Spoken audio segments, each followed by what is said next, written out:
Quel est le but de la vie? Pourquoi existons-nous si tout est destiné à finir? Que se passe-t-il après la mort? Comment peut-on vivre dans un monde si plein de souffrances? Qu'est-ce qui compte vraiment dans la vie? Et qu'est-ce qui pousse un être humain à se poser ces questions, alors qu'apparemment il semble tout avoir: argent, succès, une famille aimante, des éléments que beaucoup considèrent comme le summum du bonheur? Pourtant, il arrive que même ceux qui atteignent ces jalons se retrouvent face à des questions profondes et troublantes. C'est le cas de Léon Tolstoï, l'un des plus grands écrivains de tous les temps, qui a traversé l'une des crises existentielles les plus intenses jamais racontées. Cette vidéo explore le parcours extraordinaire d'un homme qui, malgré la célébrité et la fortune, s'est retrouvé plongé dans un abîme de doute. Un voyage qui l'a conduit à affronter les plus grandes questions de la vie et à trouver des réponses inattendues. Né en 1828 dans une famille noble russe, immergé dans le luxe de l'aristocratie, orphelin à un jeune âge, il fut élevé par des proches et hérita à 19 ans du vaste domaine de Yasnaya Poliana avec des centaines de serfs. Malgré cette richesse, il manifesta dès son plus jeune âge une profonde insatisfaction et une nature divisée. D'un côté, il aimait les plaisirs terrestres comme le jeu, l'alcool et les relations éphémères. De l'autre, il était tourmenté par une morale rigoureuse qui lui donnait un sentiment constant de culpabilité. Son parcours littéraire a commencé par la rédaction de journaux personnels où il notait ses défauts et ses tentatives d'amélioration. Ses premières œuvres, dont Yeba Enfance You et Yega les Cosaques You, reflétaient ses expériences personnelles, de sa jeunesse insouciante à ses aventures militaires pendant la guerre de Crimée. La célébrité lui vint rapidement, le faisant entrer dans les cercles littéraires de Saint-Pétersbourg et Moscou. Cependant, malgré son succès, il se sentait déplacé, et souvent en conflit avec ses confrères écrivains. À l'âge de 30 ans, il prit sa retraite sur son domaine, cherchant un sens plus profond à la vie. Là, il épousa Sophia Bers, une jeune femme de 17 ans.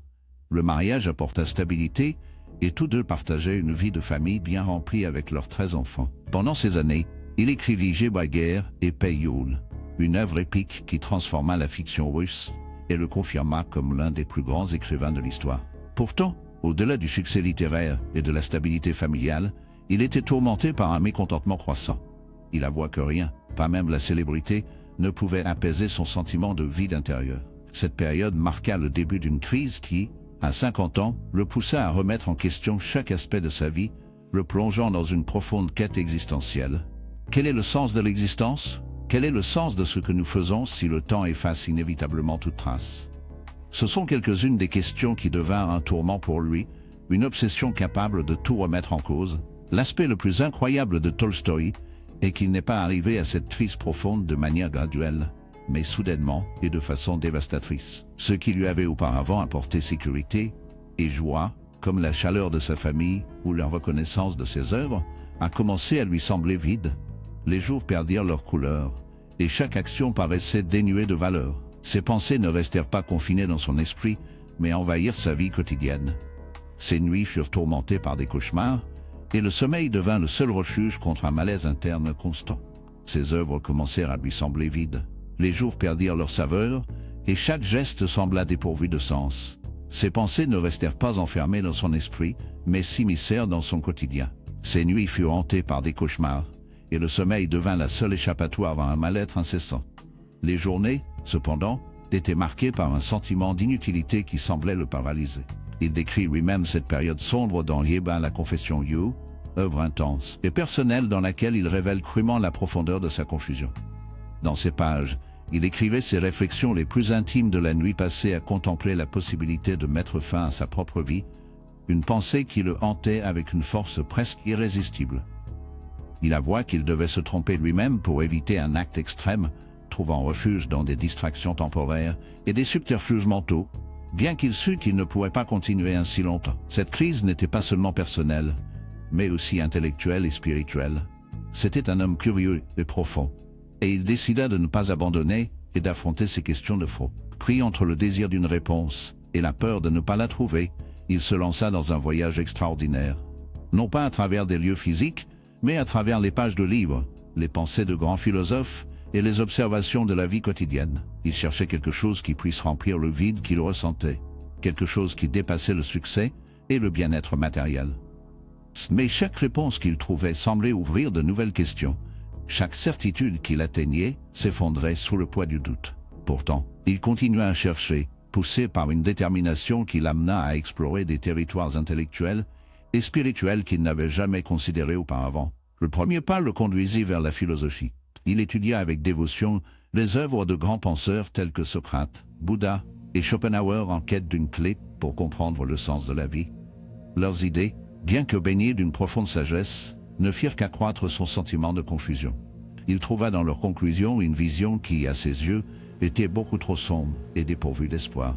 Schopenhauer, par exemple, avec sa philosophie basée sur la volonté comme principe dominant et la souffrance comme condition inévitable de l'existence, suggérait que la vie était une lutte continue, sans véritable but. Tolstoï ne pouvait trouver aucun réconfort dans cette vision, se sentant encore plus piégé dans un cercle de nihilisme.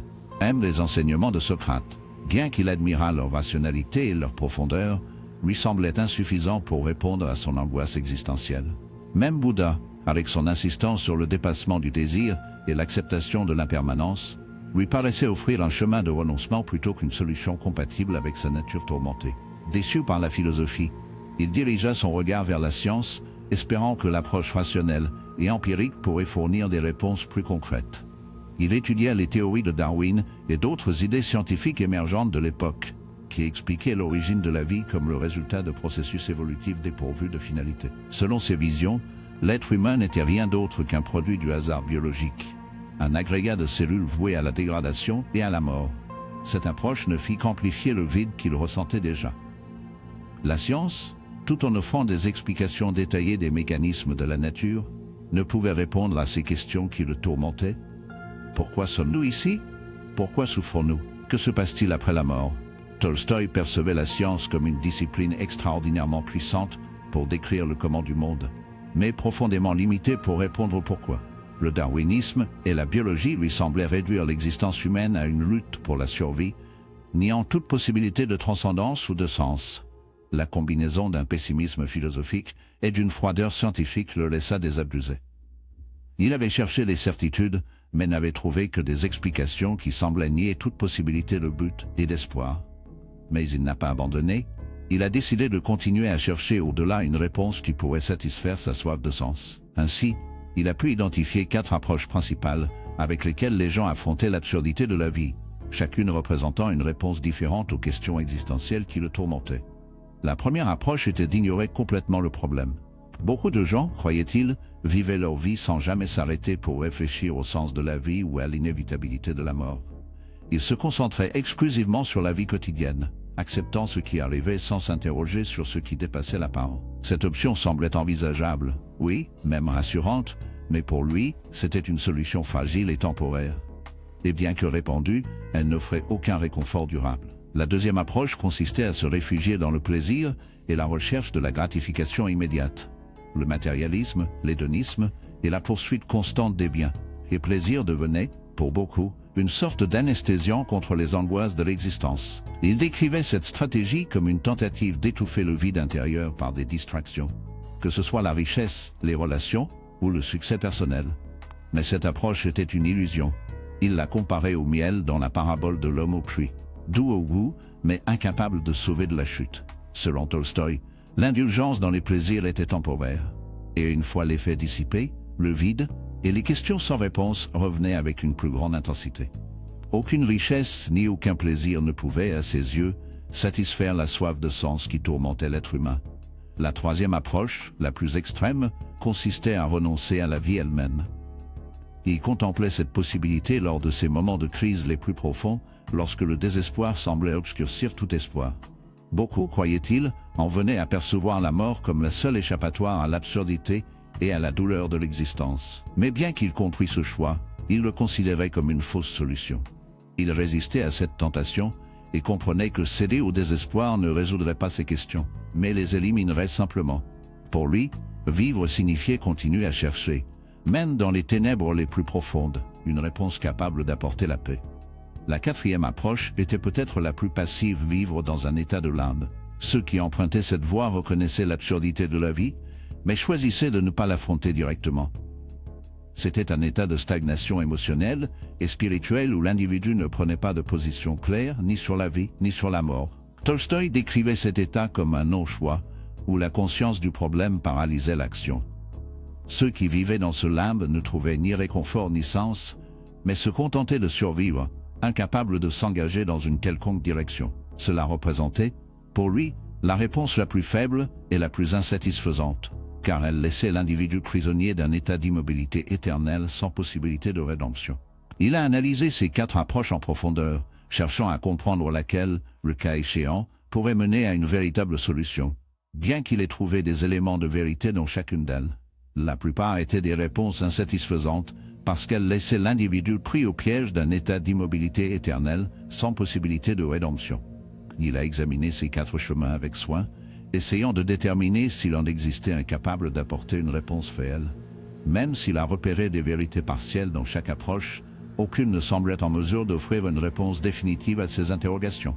Mais il ne s'est pas découragé, il s'est poussé à explorer d'autres pistes, ce qui l'a conduit à un véritable tournant en observant les gens les plus simples et les plus humbles, en particulier les paysans. Malgré les difficultés de leur vie, ces personnes semblaient puiser une force extraordinaire dans la foi. Il a été frappé par leur capacité à supporter la souffrance avec sérénité, inspiré par une confiance en quelque chose de plus grand. Cette observation l'a amené à reconsidérer la valeur de la foi comme réponse à ces questions. Bien qu'il ait toujours eu des doutes sur la religion organisée, il a commencé à percevoir la foi comme un moyen de dépasser les limites de la rationalité. La foi, dans sa simplicité, offrait des réponses là où la raison échouait. Ce n'était pas une fuite de la réalité, mais une manière de l'embrasser dans toutes ses nuances, trouvant un sens et un but même dans la souffrance. C'est ainsi que Tolstoï a transformé sa vie. Il a abandonné le luxe, s'est consacré aux autres, et a embrassé une spiritualité qui l'a conduit à vivre plus authentiquement. Ce nouveau chemin lui a apporté une paix que ni le succès, ni la rationalité n'avaient jamais pu lui offrir. Que puis-je dire? L'expérience et l'histoire de Tolstoï enseignent que le sens de la vie ne se trouve pas uniquement dans la connaissance ou le plaisir, mais dans la capacité à voir au-delà des difficultés qui peuvent sembler insurmontables. La foi, sous quelque forme qu'elle se présente, peut offrir un moyen de les affronter. Et vous, quelle réflexion cette histoire vous inspire-t-elle? Voilà pour cette vidéo, chaleureuses salutations, à la prochaine fois.